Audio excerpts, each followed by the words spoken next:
አሁን እንግዲህ እራት ይዘላል ከአቶ ጋሽ ሰለሞን ወይኔ አርቲስት ተዋናይ ሰለሞን እኔ አባት ኖ ሶሪ ያስኩባችሁ ቦታችሁ ተደናበርኩ።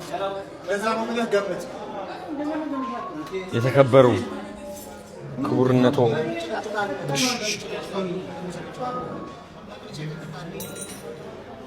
አረፍ ይበሉ። ያው እናመሰግናለን። ችግር የለውም። ቀረብ ትላላችሁ ትንሽ ቀረብ ይላሉ ትላላችሁ ይላል። ቀረብ ይላሉ። የአማርኛ ትምህርት እየወሰድኩ ነው ዛሬ እንግዲህ ይላሉ።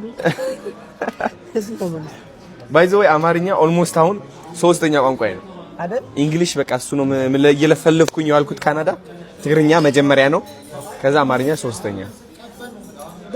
በቃ ሳፊ ሶስተኛ አይደለ? ጎበዝ ነኝ በጣም አንዳንድ ነገሮች ነው የሚሉት ናፒ